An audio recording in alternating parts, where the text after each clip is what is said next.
Hello and welcome to Niallson Johnson. Nerds at Law.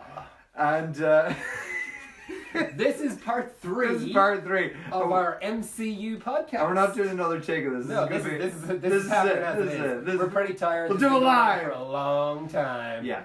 So we're gonna finish up now our part 3 of our 3-hour chat about the MCU. because we spoke so long the first 2 times. If you haven't watched part 1 and 2, go back and check them out now.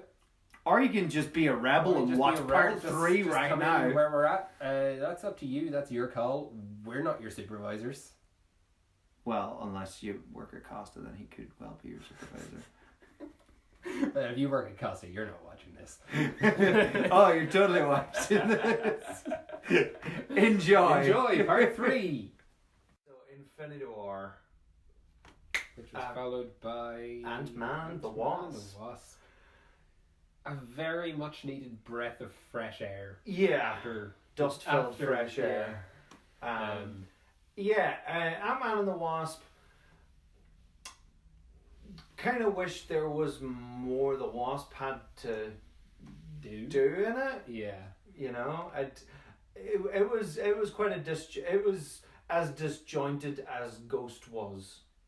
Yeah. You know, like the film kind of felt. It took me a second to remember. Exactly. It took me a second to remember what you were referencing there. Yeah. Like, oh wait, yeah, one of the main characters of this movie that we're talking about. It felt quite disjointed, and like it had its moments, but yeah. It was certainly a film. It was certainly a film. But a totally watchable film. Yeah. But not as good as Ant-Man.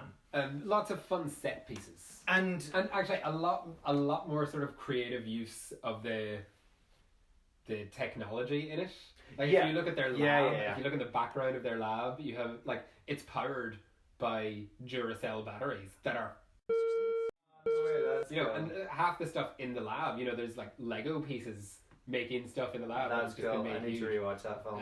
And even the scenes like the chase scenes, the car chase where they're shrinking and growing and throwing a dispenser that they make huge and stuff like that is done really creatively. Yeah, that's true.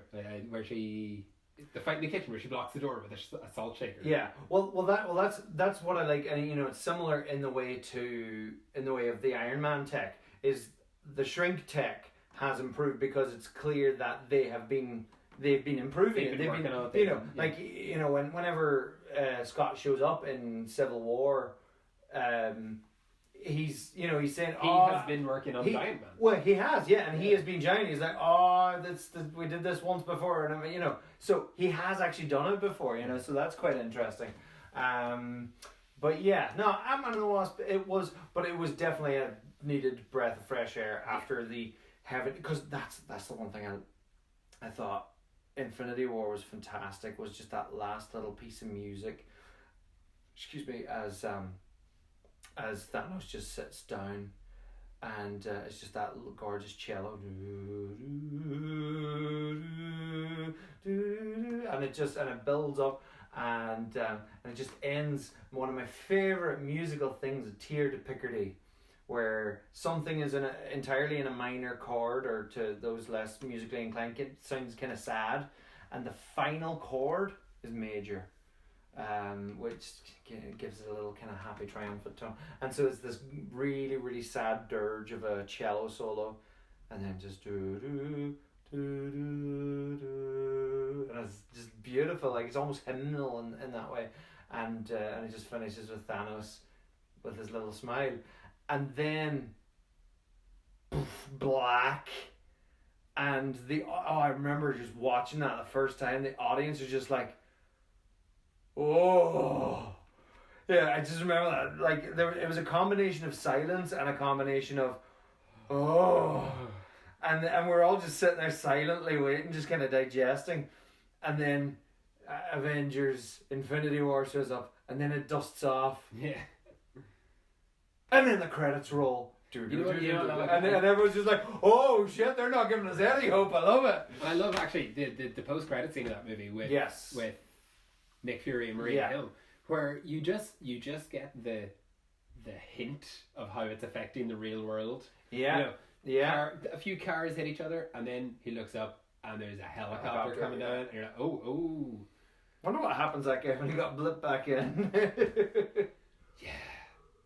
That's something I really want to get more of. Well, and we probably won't. It got kind of No. hand waved, and the comic treatment in Far From Home, and I mean, I think I would imagine there's an element of, and so some of the folks on the Empire podcast were talking about this too, where there's possibly an element where the Infinity Gauntlet interprets what you want. Oh yeah, I'm You know, I'm sure there is. Well, because obviously, you don't say anything when you do it. Yeah. But like, so if there are, say, thousands of people who are in planes, they would be somewhere relative on the ground, perhaps somewhere relatively safe, just somewhere where they're not going to be instantly killed. Yeah. And I also hope that, any of the was it sentient life, or did he also snap away plants? Because then that would kind of defeat the purpose of. I doubt it would. I'm sure it was just sentient life. Yeah. So let's not get into that's a little bit too deep of a dive. Ugh. But also, you kill off half the plant life on Earth, you've killed off all life on Earth. Yeah, exactly. That's. And then there's Captain Marvel. Then there's Captain Marvel. Captain Marvel was fun. Captain Marvel was fun. Captain Marvel was. Again, Captain Marvel was fine. Yeah. Captain Marvel was fine. Brie Larson was good. Yeah.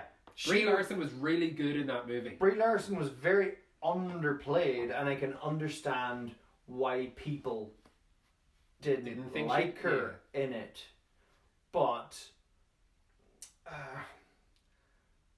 it's not necessarily up to a character to be not so much likable, but to be likable in the way that you want them to be likable. Like, I respected her just in her way of, I want to be taken seriously, and I don't have to smile to do it. She wasn't trying to charm anyone. She wasn't trying to be. She wasn't trying to be a hero or anything. Yeah. She comes from a race of noble warrior heroes, but she doesn't act like a hero. She acts like a soldier. Yeah. Throughout the whole movie, she is. I loved the it does take a while to get going, and it doesn't properly kick off until it gets to Earth. Oh yeah. But I love the soundtrack to it.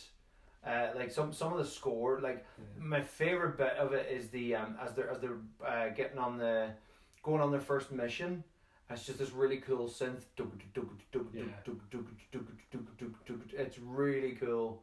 Another great cast as well, actually. Yeah. Jude Law is brilliant in it. Jude Law's very good in it. I really enjoyed Jude Law in it. It's exactly as smug as you expect Jude Law to be. It's so much better watching it a second time because you just see how manipulative he is. Yeah. And a lot of the things that he's saying, it's just you just see. He's like, no, let's not get emotional, And first time you're kind of seeing that, okay, he's helping her. And it's like, no. He's holding her. He's scared of her, and he's holding her back from her true potential. Yeah. Because heaven forbid she might be better than he is. Yeah. And I love that the point at the end where he's just like, no, can you beat me on my terms? She's like, I don't have to. I don't have to. Yeah. And I love that. And it's almost kind of predictable, but still so satisfying when she does it. Oh yeah. As soon as he starts giving that, you're just sitting there going, okay, Indy. The only thing that's unpredictable about it is that she lets him finish the speech. I fully expect her to cut him off halfway through. Yeah. But it's still so much fun. Yeah. And everyone complained that she's too overpowered at the end. She's just as powerful as Thor is. Yeah. But also, it's. If you have a male character like Thor who's that powerful, everyone's like, that's awesome. Yeah, people are like, oh, she's just flying through spaceships and blowing them up. It's like, Thor literally did that in Wakanda. Yeah. He flew through those big landing crafts and blew them up. Yeah. It's like, she's probably a little bit more powerful than Thor is, probably, but Well, Feige says she's the most powerful character in the MCU. Oh well, there you go. So, You know, but someone has to be. yeah. she's essentially Superman in the MCU. Yeah. But And Superman is ridiculously overpowered. yeah. And as long as they have a credible and decent way of nerfing her, Yeah.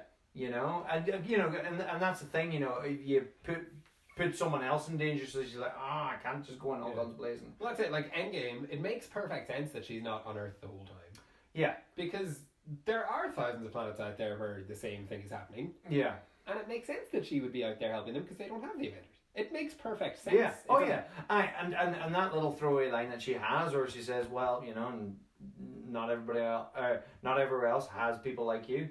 Yeah. You know, and it's like, because not only does it completely explain it, but it also makes you think, oh, that's kind of special, isn't it? Oh, we have the Avengers. Yeah, you know. You know, because like, you know, you watch Guardians of the Galaxy and you're like, oh, all these planets with all these big, you know, mad technology and stuff. It's like, but do they necessarily have like the Avengers or something to that effect? You know, do Xandar's mightiest heroes exist? Yeah, or like, you know, you think about the Hulk and how he is worshipped on Sakaar. It's like, does anybody like the Hulk exist elsewhere? Is he like just a one-off? You know, so it's quite interesting in that way. But yeah, Captain Marvel was good. You know, I love the 90s setting. Yeah. Having been born in 1989, it was wonderfully nostalgic to see. Obviously, I loved the songs used in it. Yeah, and as again, it's something a lot of people gave out about it. I loved Just a Girl. Yeah, when she's discovering her powers. Oh, when she's too on the nose. It's like, you know, the point. The lyrics, take this pink ribbon off my eyes, I'm exposed, and there's no big surprise. You know, it's like she's literally had the pink ribbon off her, you know, and yeah, it's on the nose, but so what? But also, it's a really fun song, like that riff. Yeah, it's a really fun song, and it's a really fun fight scene. Yeah, you know, when she's figuring out and realizing how powerful she is, when she uses the photon blast and they throw her backwards, and she's like, "Ooh, this is fun." Oh, sure. Somebody was like, they were like, "Oh, they should have had like some of the songs from Top Gun in it." It's like, you know, if they wanted like 80s, you know, jet fighter music, like they should have had some like Highway to the Danger Zone or something. It's like, if you think that Highway to the Danger Zone has a place in this film, you've completely missed the point that the film's been trying to make. The reason why Highway to the Danger Zone isn't in this film is because there was an entire movie called Top Gun that was all about men in the Air Force. Oh, playing sexy shirtless volleyball. Ah, yeah. Why didn't Captain Marvel have a shirtless volleyball scene? That was actually one thing that I really liked in that film, was that there was no gratuitous shots of there was no overly sexualized stuff of, you know, not you know, like none of these, you know, like, even because, you know, previous movies in the past of both male and female people, of like, you know, you've got that shot, several shots of Chris Hemsworth at times, and oh man, that shot of Captain America pulling that helicopter. Be still my beating heart. Oh wow! But like, you know, they have been quite gratuitous. Well, quite gratuitous. Like as gratuitous as PG-13 would allow. PG-13. Who am I? I'm 12A. Where we live in Ireland. It's not PG-13.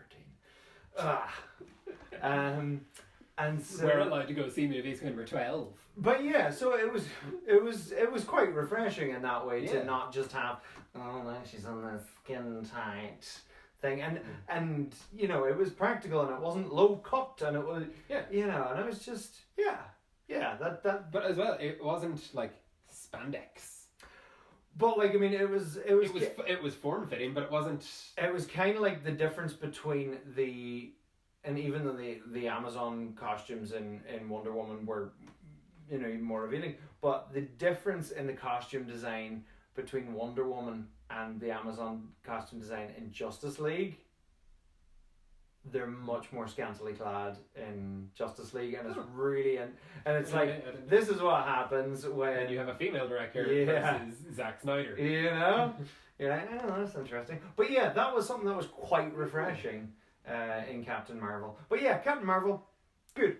I enjoyed that film. And I will watch that movie again. and I loved and I hope they do more things where they do like period pieces.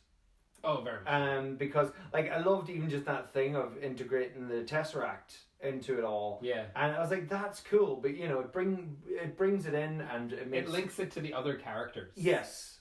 And you know, in a way that, you know, when she does get to join them, she's not coming out of nowhere. They may not have interacted before, but they've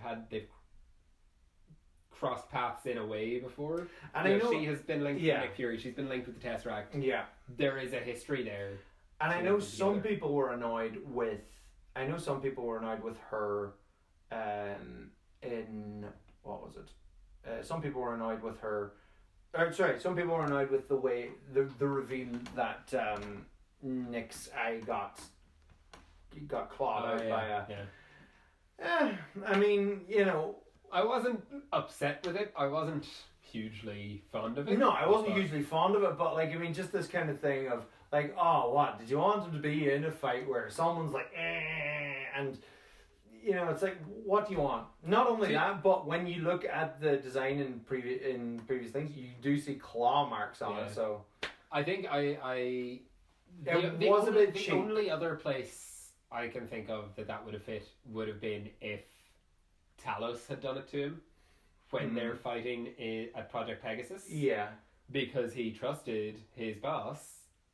who yeah, Talos is impersonating. Yeah. And then that. aye, But I'm still fine with the Flerken doing it to him. yeah, I have no issue with it. yeah. Ben Mendelsohn, by the way, is Oh. excellent in that film. So good. Oh, and you know what I actually love about that film is his practical mask. Yeah, yeah, It's really 90s. yeah. It's really, really 90s looking, and I love it. The one little detail I'm not a huge fan of, and I may be wrong, I may not be, with regards. I feel like the 80 odd additional dialogue recorded all of his stuff, but I don't think they did any of the other scrolls. So because if you listen to any of the other scrolls, it's not that they've got Oh yeah, his they've got voice is a lot clearer. his than the voice rest is a of them. lot Yeah. clearer than the rest of them, because the rest of them you can hear them talking through prosthetics and fake teeth. Yeah. So it's a little filmmaking thing, but he is so good in it. I love that bit, you know, where it's like, you know, oh, it takes practice and dare I say talent. You know, it's great. He's He's so chilled out. Like Yeah. once you get the reveal. you get the reveal, he's so chilled out, and I really like that. And I think it was pointed out in another on a YouTube video, the Cinema Wins channel, when he did everything great about Captain Marvel. When he does the reveal of who he is, and they meet him at Maria Rambeau's house, and he's there with a milkshake, and just the idea that on the way to her house they stopped off. The Skrulls stopped off to get, oh yeah, let's get some shakes and fries. Yeah. Just, you know. I liked I clearly liked it so much that I completely forgot what I was gonna say.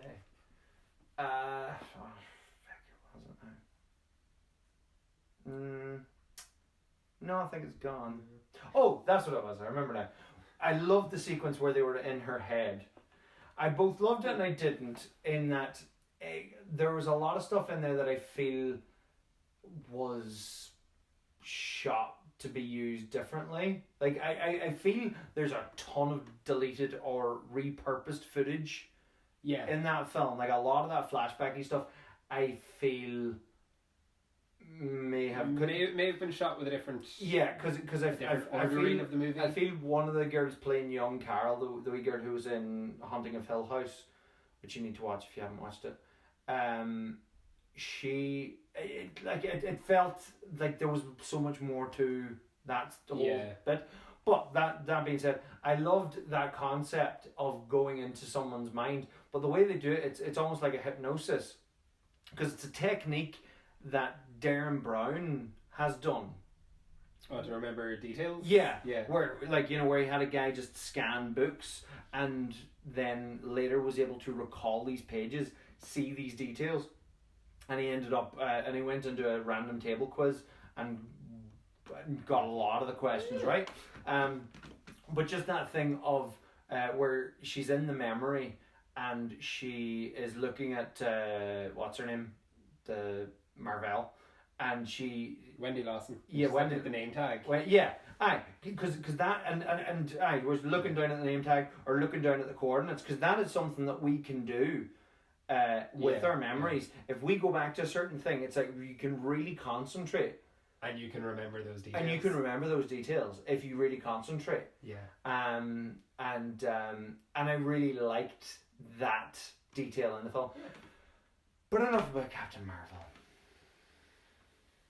We're into the end game now. Oh man, you ruined it. We're in the end game now. God damn it. We can edit this. We can edit this. No, I'm not editing this. No. You're gonna look like a tit. No. We're in the end game now.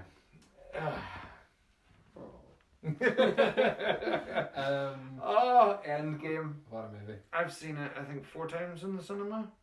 I only saw it once in the cinema. Oh. But since the digital release came out 2 weeks ago, I've watched it another 5 times. Oh, that's a good 15 hours of my life. I've seen it in 4DX. Oh yeah. Oh, 4DX. Oh my god. 4DX is... It's for a certain film. As Kevin Smith says, the snow's in the movie, the snow's in the theatre, the chair moves, and yeah, chair moves. It's initially, the first 10 minutes of it's quite kind of gimmicky, you know, where you're like, it feels like a theme park ride, but you get used to it, and it's fantastic. It's so immersive. So immersive. Anytime like a ship takes off, like your chair moves back, and there's a whole rush of wind, and it's brilliant. But occasionally it even adds to the storytelling. Like there was one bit where in 1970 when Cap is looking through the window at Peggy Carter. I love. We'll get to Peggy Carter. I love Peggy Carter. You just love Haley Atwell. I love Haley Atwell. She's amazing. I'd love to work with her sometime. Or he's looking through the glass and he sees her, and so he's on this side of the shot, she's on that side of the shot, and the chair actually just leans, so you just feel this sense of gravity towards Peggy, and I was like, this is excellent. It's not just bump bump bump. It's adding to the emotion of the scene. I was like, this is something else. But the fight, well, I know we're getting ahead of ourselves, but just the fight with Thanos at the end of the Cap, and just every boom, boom, boom, boom, boom, like you just feel all the pokes in the back, and and like thing blasting you in the ear. It was fantastic. It was so good. I highly, highly recommend it for this kind of movie, for a big mad blockbuster kind of movie. Yeah. I'll have to check it out at some stage. Yes, do. But yeah, Endgame. It got me from the first scene. Yeah. Like, just it instantly, because especially as soon as that scene starts and it's Hawkeye with his family, you know what's coming. You know what's coming. You know exactly what's coming. And you're just waiting waiting for that moment. And the longer that scene goes on, the more lovely the family is, and the more heartbreaking it is when it actually happens. And Jeremy Renner is, and I've always loved Jeremy Renner in those movies. Hawkeye, as much grief as Hawkeye gets as being the shit Avenger, he's the heart. He is the heart, and Jeremy Renner has been excellent in those movies. Age of Ultron, all the way back to Thor. Yeah, boy. He randomly shows up in Thor. I need a gun. Oh, I'm gonna take my bow and arrow. But I do actually. One thing I don't like about that thing is that he does kind of reach for a gun first. Hawkeye would never reach for a gun. Yeah, that's true. But anyway, it's an introduction to the character. Yeah, and he's like the desperation in his voice when he kind of instantly realizes something's wrong. Like, he has the instincts and he realizes something is horribly wrong. Yeah. And you get the desperation in his voice, and then it just cuts to Tony and Nebula in space. Yeah. And you're like, oh yeah, this happened. That was actually another great song by Mr. Fantasy. Yeah. Dear Mr. Fantasy, play me at you. Sing a song, make us feel happy. You can nearly go like scene by scene through that movie about Tony and Nebula on the ship. Yeah. Bonding. Mm-hmm. Have you ever seen Nebula bond with someone before? I had fun. Yeah. Again, there's just a little detail of when 3D works so well. This was a scene where it was great. Like, you could see the dimensions of the helmet, as he's recording himself. You could see into it and you could see the parts.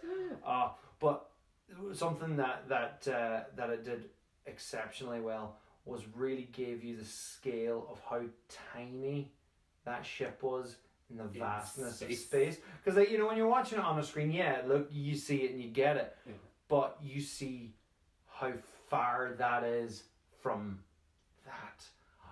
Oh, and you're just like, shit. Yeah.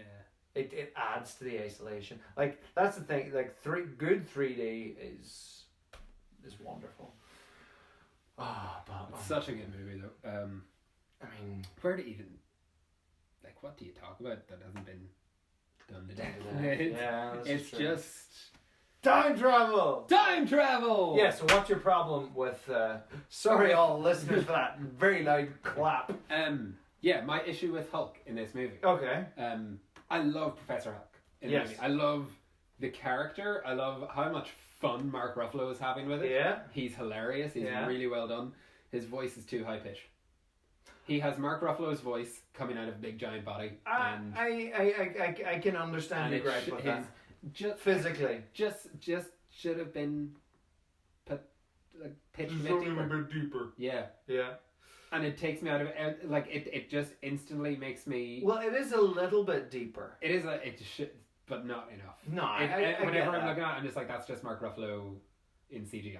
Maybe Mark Ruffalo managed to maintain the size of his larynx in his transformation. It just doesn't. It just doesn't. I get it. And it doesn't take away from the character for me at all. I love Professor Hulk in the movie. Yeah. I love when he realizes that he's the one who has to do the snap, and it's a callback to Avengers, and he's like, "It's like I was made for this." Yeah. When Tony is telling him, this could have happened for a reason, and this is him. This is that reason. Mark Ruffalo is one of the best actors in the MCU. 100%, he's excellent. Like what he managed to do in Avengers, like just reinventing that character, and no harm to Ed Norton, but I mean, Bruce Banner is a poison chalice of a character to try and play, because you're constantly holding back. You're constantly repressing everything, and when you finally release it, you turn into a CG monster. That's a very difficult place to be as an actor. Yeah. And Ed Norton is just sitting there, like, no, and he's so calm, and it's like, but, and so much so that it gets to a point, like, whenever Liv Tyler, remember Liv Tyler's in the MCU? Oh, yeah. And Liv Tyler screams at the taxi driver, you're like, oh, whoa, emotion, it's like, you've, and I think that was kind of the point. Whereas what Mark Ruffalo managed to bring to the character was just this playfulness, this quirkiness, this contempt, but also this is the what's the word I'm looking for? Where you're like, no, these are the cards that I've dealt. This is the situation now. He just accepts who he is and what he is, and resolve. He's resolved to his situation. Yeah. And and because of that, he's always angry. Yeah. And I like that, and just even that first scene with him, and he's testing Natasha, you know, like, Yeah. stop lying to me. And she's like, and that's again another excellent. I'm sorry. That was That was mean. Like, that is, the pairing of those two was fantastic. Yeah. Because not all she knows, I mean, she kicks ass, but her main weapon is her charm and sexuality, let's face it. Yeah. You know, she charms people with that.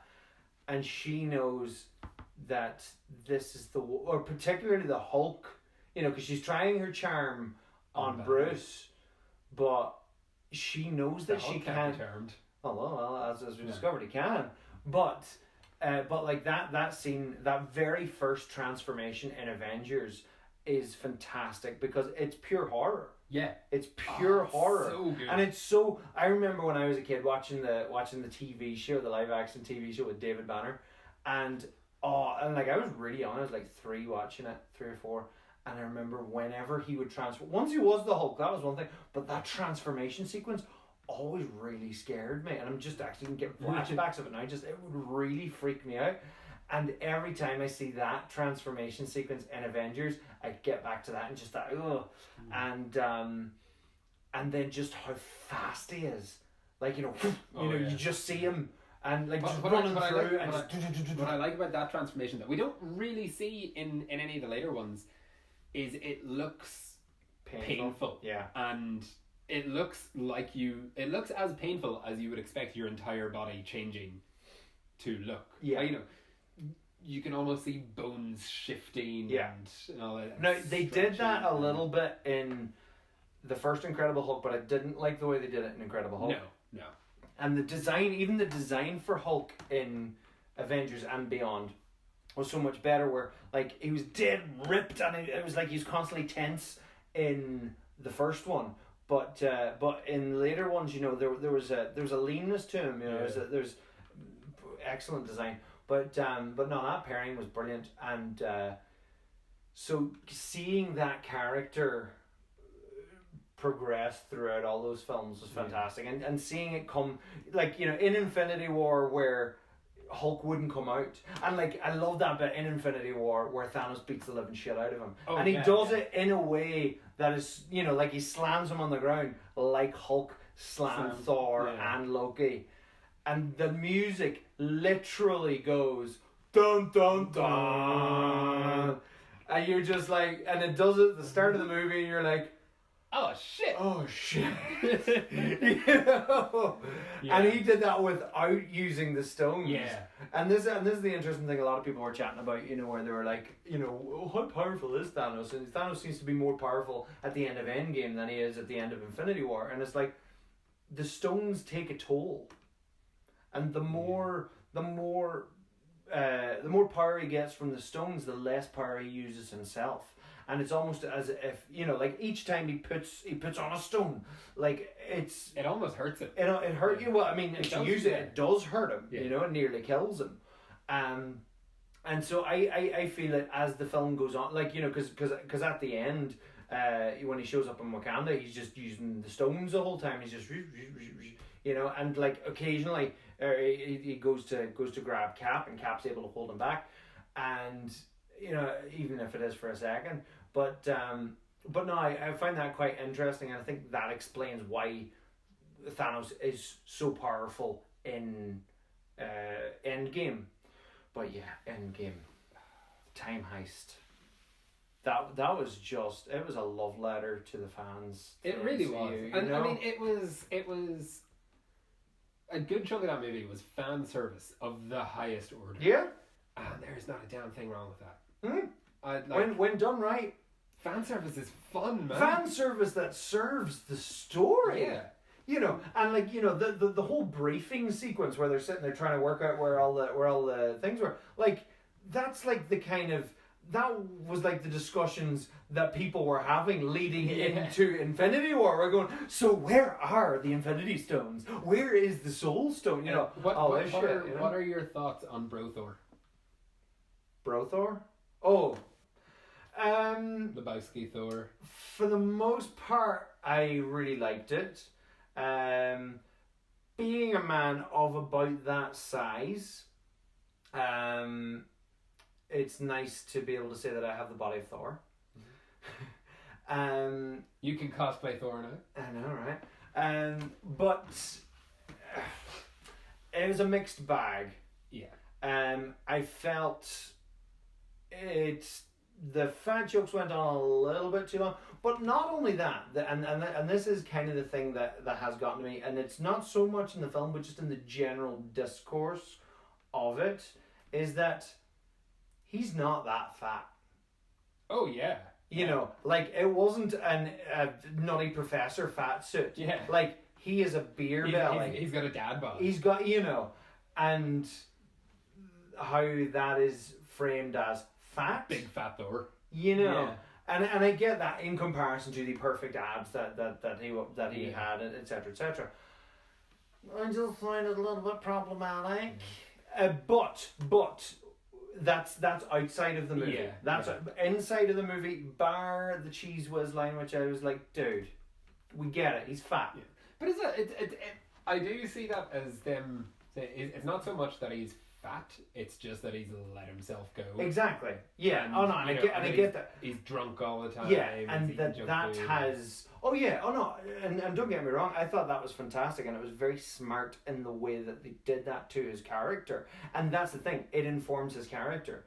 And when you show up, when the characters show up, and he is in that position, and he's in that state, you're like, shit. Because he's like, yeah, I'm fine, and you're like, oh, you're so not fine. Yeah, you're not even a little bit fine. And that's what's so good about it, you know, and that's what's really good about that choice. And what was then so good in the end, and so many people have said it, is whenever he finally does don the armor again, he's still Fat Thor, you know? Yeah. You know? Yeah, I love that. And I was fully expecting that moment. For the whole movie, for the abs to the whole movie, you're waiting for the lightning to strike and him to turn back into Chris goddamn Hemsworth. Yeah. And he doesn't. Well, he is Chris Hemsworth. You know what I mean. Yeah, I know what you know what I mean. Chris Hemsworth. But yeah, baby. But yeah, I mean, it was. I really liked that, and the fact that he wields both Stormbreaker and Mjolnir is badass. Cap and wielder. I have so. If you're watching this in America, it's a thing in America for people to cheer in cinemas at moments like that. Yeah. If you go on YouTube, you will see and search like the Portals scene or Cap lifting Mjolnir or something. People cheering in the cinemas. Yeah. I mean that's fine. It's not much we don't of a do thing. That here. We don't do that here. You sit quietly in the cinema and obviously you laugh when it's funny. Yeah. You know, we laugh. But no one goes, yeah! When a portal opens beside Captain America. Everyone.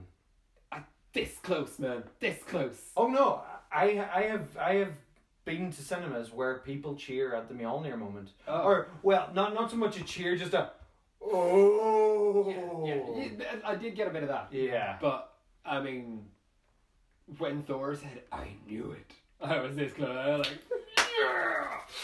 So good. Yeah. So good. Man. And on your left. Oh. Callback.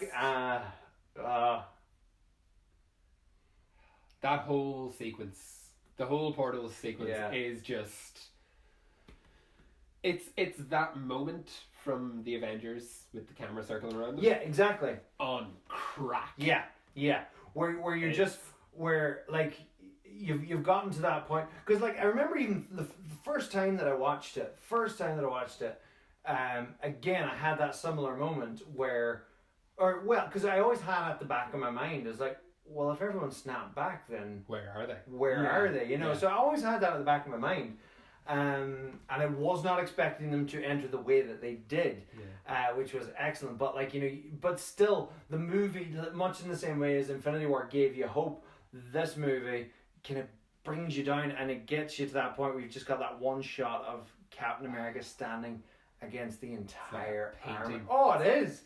It is. I'd love to get that painted. Yeah. And oh man. And then I heard Sam's voice, and I was just like, oh shit.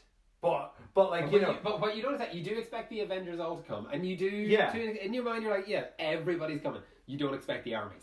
No. You don't expect the Wakandan army all the Asgardians, all the wizards, all the Ravagers. All the Ravagers? Howard the Howard the goddamn... Oh, man. If you don't realise that Howard the Duck is in a sneaky background shot. Oh, whenever the Wasp turns up, Yeah, he's on her right hand side in the background. On your left. Um, You're left, you're right. It's so good. There are no words. There are no words. And even like you're watching it and Giant Man bursts out with War Machine in that sweet new armor that we never get enough of a look at. Yeah. And Rocket and Doctor Strange, is that everyone? And you're like, is that everyone? Is that everyone? Have you forgotten everyone? Would you wanted more? Yeah. It's the Pepper showing up in the armor. Rescue. Yeah, So I had a proper like finally moment for that. The one thing that I mean, they could have argued. Well, there were two things. One is more of an there's three things. One is an I wish. One is a they should have done, and the third one is a if only. First one, the I wish was if Thanos had the time, because hey, he had a time machine, he could have had the time to go back and retrieve every single MCU villain. Ooh, Yeah. I thought of that. Yeah. Yeah. Like, could you imagine, like, Ultron, and an entire regiment of Ultrons, and Ironmonger, and, Oh man. yeah. Oh man. Yeah, just ruin that. The Destroyer. Oh man. Yeah. But, as I said, that's an I wish. That's an I wish. Ronan, no, I wouldn't get Ronan. Ronan's a dick.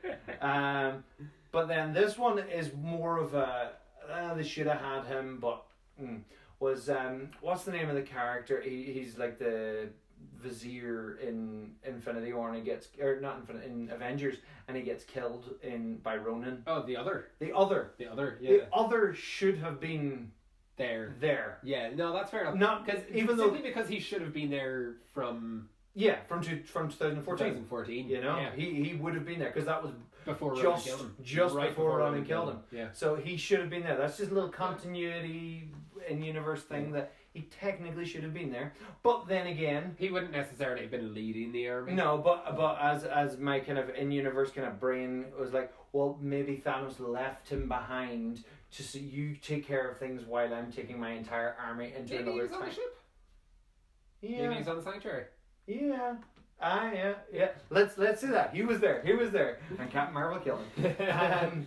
And what was your third one? Third one was, this one's been said before, it would have been lovely in some shape or form to have seen the likes of Daredevil, Jessica Jones, Luke Cage, and Iron Fist. Swarm Protector. The Punisher. Can you imagine if the Punisher was there? Could you imagine the Punisher side by side with Drax?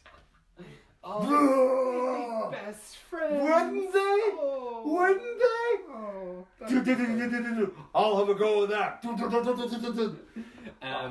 The Punisher and Rocket. Oh man, would be best friends. Yeah. But yeah. Did you hear about? I think Feige said it wound up on the cutting room floor, or it was an idea they thought might have traumatized a few children. Was the idea that before Thanos came to the future, he went to 2014 Earth and killed the Avengers. Yes. And he was gonna just rock up and throw Cap's head at Cap. Oh, I heard this. I mean, that would have been traumatic, dark as, but also awesome. The fact that they were willing to go there, the fact that they weren't willing to go there. The fact that it went there, in their heads, it went there. Yeah. Oh, that would have been awesome. Oh my god. Yeah. I mean, going back a bit earlier, yeah. I really love the time travel stuff in Endgame. There's flaws in it. But what time travel movie doesn't have flaws? This is the thing. It's impossible to do it without having incredible discussions of what does this create? Yeah. They hand wave it away enough for me to be happy with it. I like the way that they go through all the different time travel movies. All the different time travel movies. They're like, okay, like Die Hard. Like, okay, so this maybe Die Hard is a secret time travel movie. How do you think the guy with the long hair made it down the stairs after being hung in a chain like that?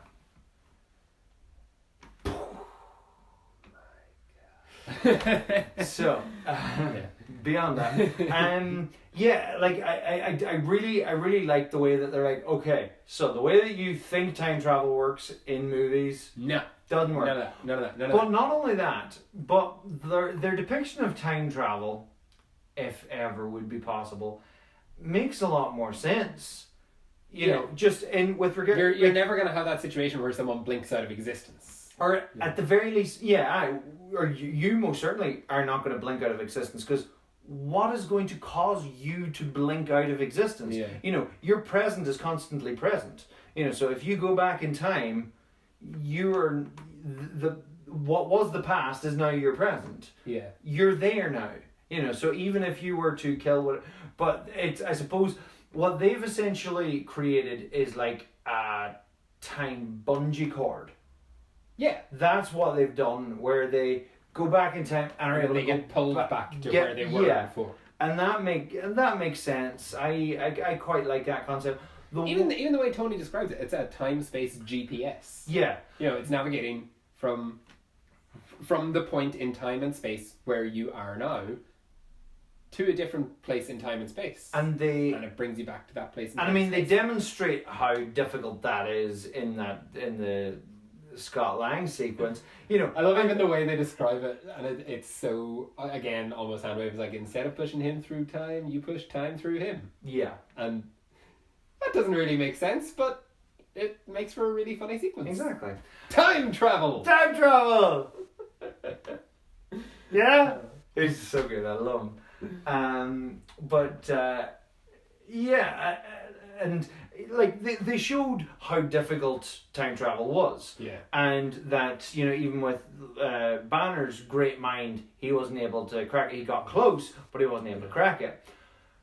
But then Tony is super smart, and he's like, gets it in a day. Shit, you know, shit. Oh, we got his brother. The end. Her at the end. We'll get there. We'll get there. And I loved how Thanos and his gang were essentially able to go, so this is time travel. Oh yeah, Tony's only a genius on Earth. Exactly. You know, and they can figure it out. And I suppose and they kind of set that up a little bit with Rocket. Yeah. Where Rocket's sitting there going, okay, calm down, you're smart here. You know, and I quite like that, because like there's nothing saying that Rocket isn't smarter than Tony. Yeah. You know? Which is quite intriguing. You know, he's have you seen the deleted scene where he shaves the back of his head? No, when they're talking about the Chitauri. Yeah, that's the same scene. Is that Yeah. He's like, how long did you fight them for? Like 3 or 4 hours. They're the dumbest army ever. You just take out the mothership. It's like, we didn't know that. I love that. You didn't know that. And then Tony comes and shaves the back of his head. Oh man, he goes full Jackass the movie on him. Yeah. And so I thought that was quite interesting, and then they were just able to go, okay, well, we can just reverse engineer it, and it made sense. But yeah, I just the whole my chief problem with the way that they established time travel was the precedent that technically, if one wanted to, one could fish out an infinite amount of Infinity Stones and Mjolnirs and whatever the hell else you wanted. Like, all you have to do is go back in time, steal the thing, go and bring it and leave it there, go back in time again, a little bit further back before you stole it in the first place, and bring it back, and just go back in time and go back in time and go back in time. They will have to come up with some kind of way to nerf time travel going forward. Well, what I would do is I would say that the more time travel happens, the more it things up. Like, it sends like a rift, and they're like, we can't do. And it is something they could explore in the future, is the consequences of their time travel in Endgame. Exactly. And that would make a good movie. Yeah. You know? Because they're like, okay, we cannot do this again. Yeah. And that or if we need to do it again, it needs to be because Doctor Doom is going to blow up the universe, you know, or something. The time travel aspect of it makes it so much fun, though. Oh, no. You know, don't get me wrong. Revisiting the opening of Guardians of the Galaxy with Quill and then you see it from the other side, and like, oh, so he's an idiot. Yeah, like, oh no, don't get me wrong. Yeah. I had a smile from one end to the other. It was just so good. And again, personally, the scene with Thor's mom, I was just like, oh man, what I would give for something like that. You know, it was beautiful, and just that thing of sometimes you just need a good chat with your mum. Yeah. You know, and she's just sitting there going, "Oh, what's wrong with you?" You know, and she just comes in, she's like, "Yeah, no," and she gives you the words of wisdom. You know, it was a very special scene. I thought it was really beautiful. There's a comment there that I noticed someone point out, which is where she said she was raised by witches, and the bit in Thor Ragnarok near the start where Loki says, "Oh, I'm not a witch." Or why do you dress like one? Yeah, that's right. Yeah, but like it was probably from her that he learned those tricks. Oh, absolutely, yeah. Like Thor learned from his father, Loki learned from his mother. Yeah, yeah, and that's... which is why they're both upset. Like, which is why he is so upset when she dies. Well, they're all going to be upset when she dies. Yeah. But that's again like coming back to the Dark World. That's a great little scene with Loki, where you just see him standing there and he just goes, and all the stuff flies away from him. Speaking of little character details and going back to the Hulk, and it was one thing that I love as someone who has anger issues. Take your hand off me. Oh, I love it. So that moment where he knows if they have a fight, that's leveling this village. Yeah. And he's like, we're not doing that. Yeah, and it's just so wonderfully controlled and so wonderfully, you know. It comes back to how Nat describes him a few movies ago. I can't remember exactly which one. Oh yeah, in Age of Ultron. Age of Ultron. The guy who avoids the fight because he knows he's going to win. Yeah. And much more so than he was then. He's that guy now. Because he would be in control. Yeah. And would win. And what's great in it as well is how he, throughout the film, when he is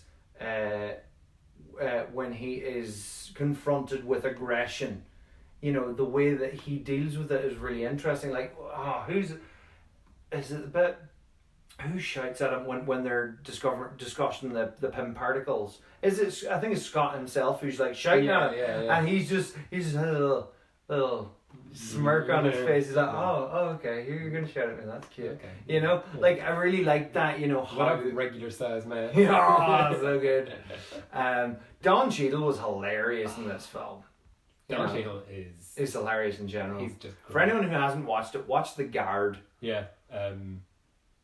Don Cheadle is he FBI? He's an FBI agent, and he comes to Ireland to the west coast of Ireland. The west coast of Ireland. Rural to find Ireland. Smuggled drugs, and is teamed up with Brendan Gleeson, and shenanigans ensue. Brendan Gleeson is a policeman, or as we call them in Ireland, a guard. A guard. And so hilarity ensues. So watch that. Yeah. Martin McDonagh. Or no, that's John Michael McDonagh. Oh, that's the other McDonagh. John Michael McDonagh. You should know your McDonaghs. I should know my McDonaghs. That one's John Michael McDonagh, and it's fantastic. Excellent. Watch it. But yeah, Don Cheadle was hilarious. Yeah, he was so funny. So many great character moments in it. Yeah. So many great character moments in that movie.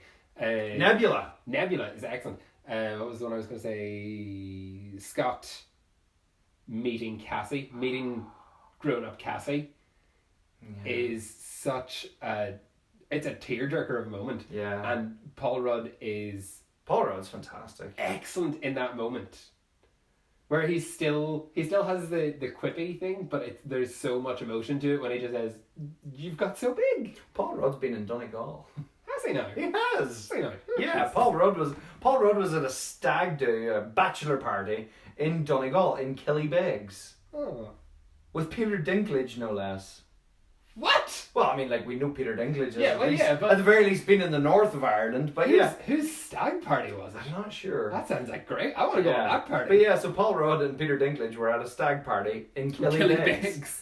But no, I think there are photos of them in Letterkenny in front of the cathedral. I think. But yeah. I work opposite a home base here, and I had a few of the guys who work in home base, and we're shooting this in Belfast, where a lot of Game of Thrones was filmed, and I had a bunch of the guys from home base come in for coffee one day, and they just all came like run up to Jill, and they're like, Peter Dinklage is in home base right now. I'm like, yeah, it's, people gotta buy stuff. Even celebrities are people too, guys. Yeah. Although you did nearly ask Christian Nairn to hold the door, didn't you?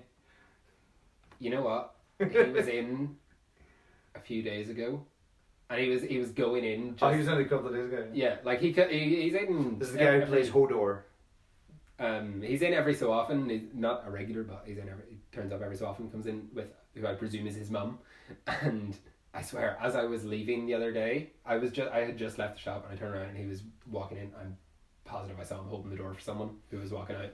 I was like, if I had left work 10 seconds earlier, he would have held the door for me.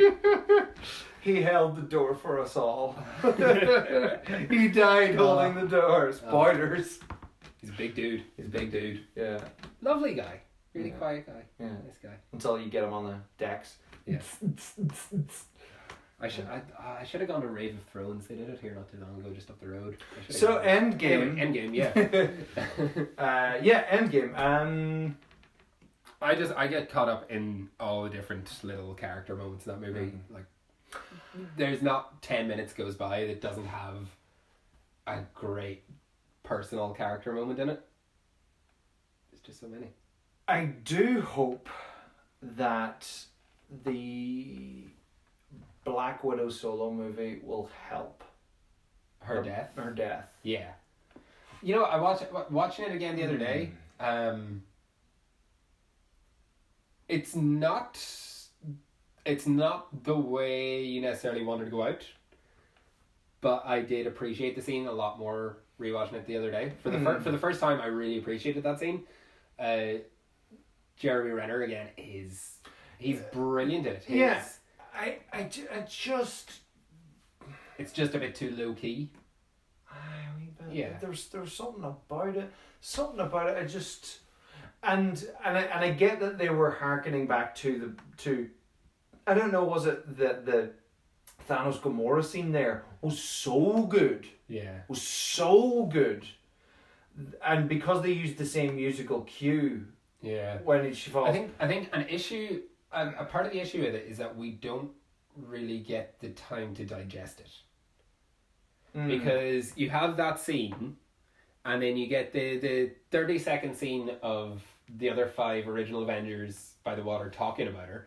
And again, coming back to him, Jeremy Renner is great in that scene where Thor's saying, it's fine, we'll get stones, and he loses it, and but you go straight from that, you've into the big man thing. 30 seconds on her death, and then you're straight into the re-snapping. I suppose, and from then it's an hour of Like I suppose there was a lot more mourning of Gamora in Infinity War post death. Obviously, there's no mourning before, but But even then, there's not a huge amount. There's not, but that's what I mean. I felt the Gamora scene still, like the Gamora scene, I still find, chokes me up, but like I find quite heartbreaking. I find it, and it's not because I'm not invested in the characters. I love Hawkeye, I love Black Widow. I find there's just something about that scene. I find, she's too. I feel she's too serene about it. Yeah, she's too accepting of it. Yeah, she's too accepting of it rather than, like heartbroken. Rather than, she's doing this and she knows the weight and she knows, like, rather than going, yeah, I'm gonna die and save everybody, yay. Like, it should be more, say hi little Nathaniel, Yeah. something that just grounds it more. I just found that she was too separated from the weight of the scene. And I don't know, was it the writing, was it the performance? I'm not sure. I didn't, but and not a lot of people did, because it is a common one that people bring up, and it wasn't bad. Like, that's the other thing. Like, it wasn't bad. We weren't saying.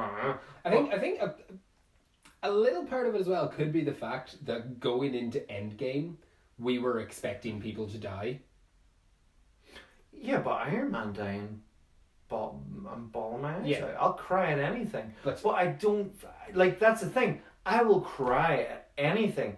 I didn't find myself crying for that. Like, I'll cry for Gamora. I didn't find myself crying for that. And, and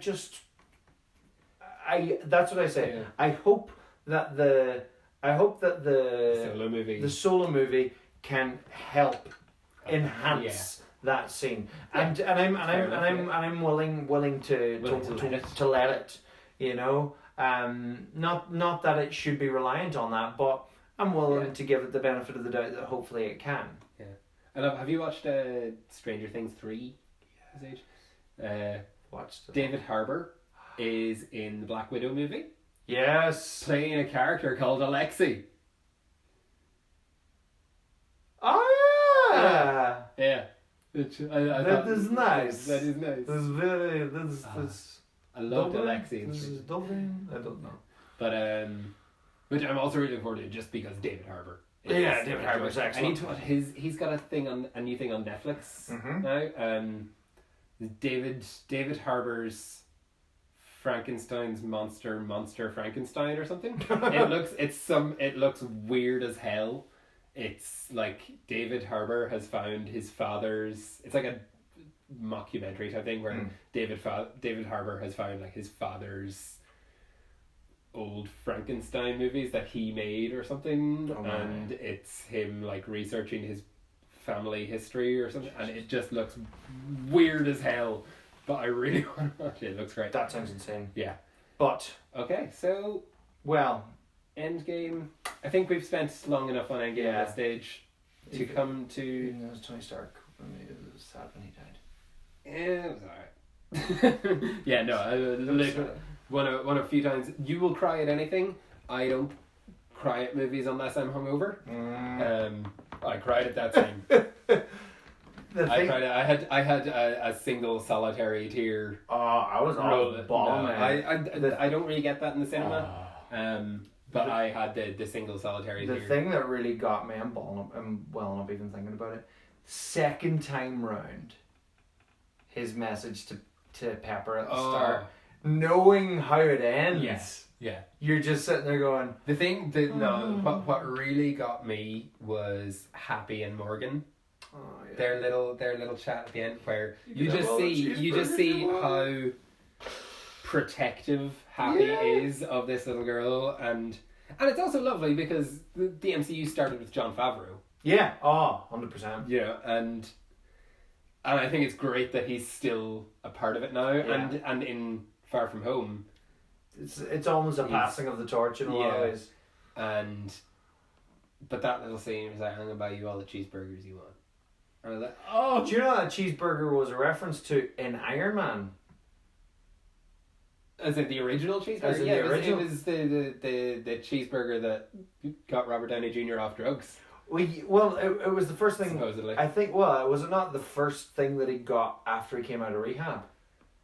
Could have been that. I've also heard the story that he was on drugs and got a Burger King that was so disgusting that it convinced him that he needed to get sober and he needed to sort his life out.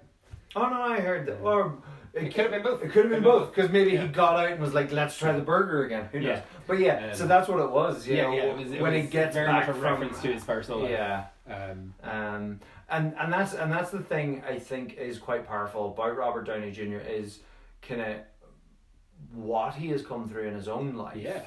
You know, good, bad, and indifferent. You know, and it is great to see him come through that and come out on top, and you know, and fair play to him, and delivering such a powerful performance. Yeah. Like, you know, if there was a performance from Endgame, which I'd love to see him getting a nod from the Academy. Yeah. Not that it will happen, but his performance, like even that opening or the scene where he's back on Earth, and he's like, "Oh, we lost. Where were you?" Yeah. You know. Oh, it's so good because So he's just the what I really hope was CGI for Yeah, that scene yeah. of making him look so emaciated gaunt. Yeah. is brilliant. Yeah. And Yeah. yeah, and you're looking at him, it's like he is broken Yeah. in that scene. Yeah. He is. And you go from him on the ship where he's kind of holding it together. Yeah. And when he But gets now back and realize, and it's almost like he's getting to see the scale of what's happened, because up Yeah. until now it's been very personal. Well, because the Up first until thing, now it's just been him and Nebula. well, the first thing he says when he gets off the ship, "I lost the I kid." lost the kid. And then You the know? second thing is he's about to. You can sort of see he's about to ask, "Is Pepper okay?" He's like, Yeah. "Is," Yeah. and then she runs over. Yeah. And Yeah.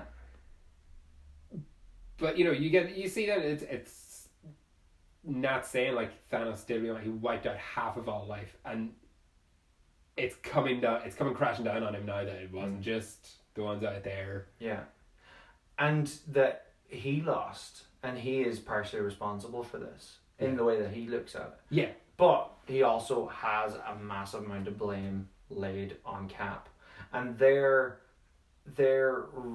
resolution throughout is beautiful. Yeah. You know, where it's not until halfway through the mission do they proper, like, you know, he comes back and he gives him the shield. He's like, "Look here, you take it." He's like, "I know we have to." Resentment is corrosive, and I hate it. And he, you know, he comes back and he's like, "Look, okay, we can get through this. Yeah.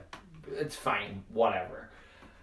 But it's then that bit where he's like, "Do you trust me?" It's like, "I trust you," and you're like, there. You know, it's great. It's But great. I mean, like you get like that scene where he's giving him the shield. You can almost at first say that that's kind of hand waving their feud away. But even when they come to visit him on his house at the lake, he's happy to see them. He is. You know, he's 5 like, years have passed. Yeah, like, "I'm happy to see you guys. If you were here for anything else, anything at all, Yeah. I'd give it to you. You stay for lunch if you don't talk shop." Yeah. You know, he is past it. Yeah. He has come through Yeah. this. God, just a brilliant character. So well done, Robert Downey Jr. and then Chris Evans. And Chris Evans, he was great. He was so He was great. I just love that he got his happy ending. Like, I love Peggy. because it's like, what you get so often, especially with comic book characters, and in the likes of the MCU, unless they're dead, they can come back. Yeah. You know, and even then, Yeah. you know, even if they're dead, they can come back. Yeah. But Marvel Zombies. but they ended his story in a way that it is definitively done and final, and you can put a pin in it. And there's now no more desire to see Captain America stories. Yeah. Or at least Steve Rogers stories. Yeah. Sorry. Sam Wilson, Captain Falcon. Yeah. You know, actually, what was another Feige interview over the last week or two, where he apparently confirmed. I don't know if it was Feige or Marcus and McFeely, but they confirmed that Peggy's children in the Prime timeline are Cap's children. So whatever time travel issues that creates is there. But what they pointed out is that means that there are 2 more people out there with super soldier DNA, which are potentially more stories. You know, and a potential, you know, they can carry this on forever, man. And they will. Until it stops making money. We're gonna get Which these it's movies. not. This is, and I love it. I love it. So, finally, for now, Spider-Man Far From Home. A breath of fresh air after Oh, Endgame. Just like Ant-Man and the Wasp after Infinity War, it is a breath of fresh air. But still carrying the And weight. still has the weight. Still You is know? very much an epilogue to Endgame. Deals with the aftermath of it. Deals with the death of Tony. deals him as Peter Parker's Uncle Ben for the MCU. Yeah. But is still so much fun. I loved fun. Mysterio. I loved Mysterio and how I loved the his final costume. I loved how his final costume Is a mocap. is a mocap suit. Yeah. It was so wonderfully meta. Yeah. And yet, but they still managed to have the dome. I was like, of course that's the real Mysterio suit. Yeah. It's so meta, but so smart. So excellent. Gyllenhaal was brilliant. Yeah. His Mwahaha speech. Yes. When he gets the glasses. Yeah. Is excellent. Oh, it's brilliant. It's so cheesy and corny. Yeah, well, because dumb. Yeah, because I love it. Because it threatens so much to be. It threatens so much to just be this massive exposition dump, which it is. But he manages to deliver it in a way that you're like, okay, I'll buy that. And you can totally buy his thought process of why they're doing this. Yeah. I made this technology, and he named it Barf. And then he gave missile defense satellites to a 16-year-old kid. Yeah. When we're all here. Yeah. With the guy from Iron Man, Ralphie from A Christmas Story. Yeah, I know. Whose real name I can't remember. But I love that they bring him back. Yeah. And we once again get to see on the big screen that Tony Stark built this in a cave. The box of scraps. The one thing that is not spoken about, and I suppose we can go into this in another podcast about like the ramifications of the MCU and things, is clean energy in the world of the MCU. Yeah, well, this is definitely a whole other podcast. Yeah, is the alternative history that we have, starting essentially from 1940 whenever, when Captain America was created. Yeah. And there's so much stuff. Like, you have to wonder what differences were made in World War II. Yeah. Because Captain America existed. What differences happened? Well, there is that hilariously massive tank. Yeah. And the more you research World War II and the more you look at that tank, you're like, they don't build tanks that big today. It's so big. Yeah, like, what things were different because these people existed. Yes. It's like Watchmen. But you have in Iron Man, you have a weapons developer who is a celebrity. Yeah. He's on the cover of Rolling Stone magazine. Yeah. That's not the world we live in. It's very true. And let's put a pin in that. Let's put a pin in that for another day. We'll come back to that. Another time. Because that's a big long discussion. But the thing that I loved about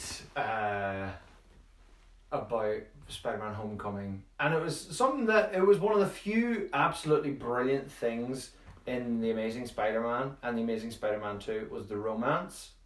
Yeah. But in Spider-Man Homecoming, it was just so cute. Oh.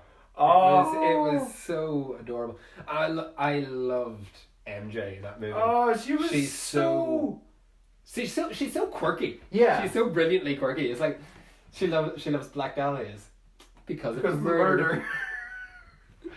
You just know she listens to serial killer podcasts. Yeah. Yeah.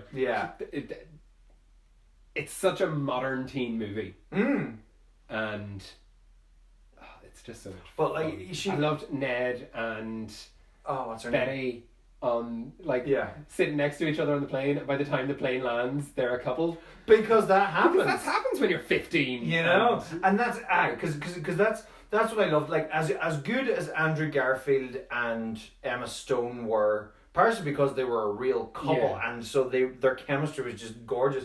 But when you watch, it is the chemistry of two confident early 20-year-olds. In that they're able to kind of casually bash each other and flirt, and But what's so cute and so true about, and the funny thing is, because these actors now are in their early 20s, like they're 2021, Zendaya and Tom Holland, is that they seem to capture that little innocence of teenage romance, that thing of, I haven't done this before. I don't know what I'm doing. I don't know what I'm doing. Or, okay, are we going to go for a walk? Yeah, let's go for a walk. And and that kind of innocent. Are we going to end up? Should we hold hands? Yeah, or are we going to end up kissing by the end of this walk, or what's going to happen? Just this, even just that thing of, we are going off on our own. Just that, all those things that as an adult you tend to forget about the significance of those little things. Even right down to their kiss at the end on Tower Bridge. Yeah. And it's just a little, in any other superhero movie, it's a big embrace and, all over each other, and big embrace. And for them, it's they stop 2 feet short of each other, okay. And it's so cute. And even where this, I really, really like you. It's they're so adorable. And I just find that they just captured that innocent teen romance so well, and it brought me back to being 15, absolutely, and just kind of thinking back and just so innocent, because there's always that temptation of just painting teenagers as a bunch of sex crazy maniacs who are always on their phones and always doing this and always doing that, but there's an innocence there that is just that they captured, and it was very well done. Yeah, you did good, guys. You did good. Well done. And then I've lost the point. What were you gonna say? I was just gonna say that Spider-Man Far From Home was great. Yeah, it was great. End scene. Yes. Just a stroke of pure genius. Yes. Which, and I know Spider-Man 4 isn't in the slate that they've given us so far for the next few years. I think they're leaving that up to Sony to announce. Yeah. I really hope it is not a huge delay on it, because I really want to see what happens next. I really want to see how they deal with it. If they I don't see there being a delay, because the thing is, because Sony are Marvel's producing, but Sony's kind of throwing it in, so they'll want it to come out sooner rather than later. Absolutely, yeah. And I think the only reason why there was a big gap between Homecoming and Far From Home was because of Infinity War and Endgame. Yeah. And I think if it were up to Sony, they'd be throwing them out sooner rather than later. And as well, I mean, they do there is a bit of pressure on getting the next one out soon, while Tom Holland still can pass for a 15-year-old or 16-year-old. Which he does very well. Absolutely does, yeah. He's got a certain boyish charm. Yeah, and I think that's something that was very well done, very key to his casting all the way from the start. Was he is a kid, and he's very obviously a kid. Yeah. As opposed to, Tobey Maguire was always in his 20s. Yeah. Andrew Garfield, maybe a 19-year-old. He could pass for his late. But he was way too cool. Yeah. He was way too cool. I still like Andrew Garfield as both Spider-Man and Peter Parker. He's a good Spider-Man. He's a great Spider-Man. I loved his physicality as Spider-Man. But he was too cool for Peter Parker. I think he was, at least he was a different Peter Parker. Yeah. I mean, in that we have a different Peter Parker in Tom Holland Spider-Man. Peter Parker in all the classic Spider-Man stories, he became Spider-Man all by himself and spent years by himself as Spider-Man. He's grown before he interacts with the Avengers or anything like that, and and is always on his own. And that's the thing about classic Spider-Man, is that no one knew his secret identity for so long. Yeah. And he guarded it so closely, which we don't have with Tom Holland Spider-Man. He's a different Spider-Man again. I didn't mind Andrew Garfield's Peter Parker being a bit cooler. He was an enjoyable character to watch. He was, but he just didn't feel like the self-conscious Peter Parker that, you know, because I think that's what works so well with the character of Spider-Man and Peter Parker, is that Peter Parker is self-conscious and a teenager and going, and when he puts a mask on, he's like, I'm Spider-Man, you know, and he's able to be quippy. Whereas I felt because he was, Andrew Garfield was able to be quippy without the mask. Yeah. You know, Tobey Maguire only got quippy with the mask on. Well, or with the let's not go there. We'll save that for another podcast. But we could do a whole Spider-Man podcast, man. But yeah, I love me some Spider-Man. J. Jonah Jameson back with a vengeance, literally. J.K. Simmons. So good to see him back. So good to see a reinvention of the character. It's so smart to do this Alex Jones type guy, Infowars, thedailybugle.com. Because what's so good about that is it allows them to reveal his secret identity, but not necessarily have everyone believe him. Yeah. You know? Because, as we all know about Alex Jones, dude's known for seriously tall tales. You know? They're turning the frogs gay! Yeah, and that's one of the funnier ones, but there's plenty of other ones that he's not so funny about.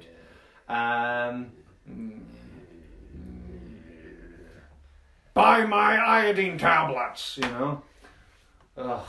Anyway, so it's a wonderfully odious take on J. Jonah Jameson, particularly for this day and age, because who's going to care about a newspaper in this day and age? Oh, yeah. You know? And someone as smart as he is, well, savvy, shall we say, as he is, you know, he's going to know, well, this is the way to go, you know? Yeah. So he's very smart. There's loads of stuff that we talked about, and even more stuff that we didn't talk about. Right. And we've stretched this now. This is being split in two because we have. This is probably going to be split in three. This is probably going to be split in three. We were saying when we planned this for our first podcast, we're like, we'll keep it kind of short and sweet. We'll keep maybe an hour, and we've inadvertently talked for 3 hours, at least. But that's the Marvel Cinematic Universe for you. You can talk so much about it. So, as we go on, let us know what you would like to hear from us. Let us know what you would also not like to hear from us. That's a very good point. Yeah. Your voices. No. But yeah, so seriously, thank you so much for listening. Don't forget to subscribe, share, follow us on Instagram, Twitter, tell your friends. Facebook. Tell your friends to ask for Jimmy. And this has been... This has been our first podcast. I know, right? Yeah. This has been Niallson Johnson, Nerds at Law. You. Oh, we're so nerds.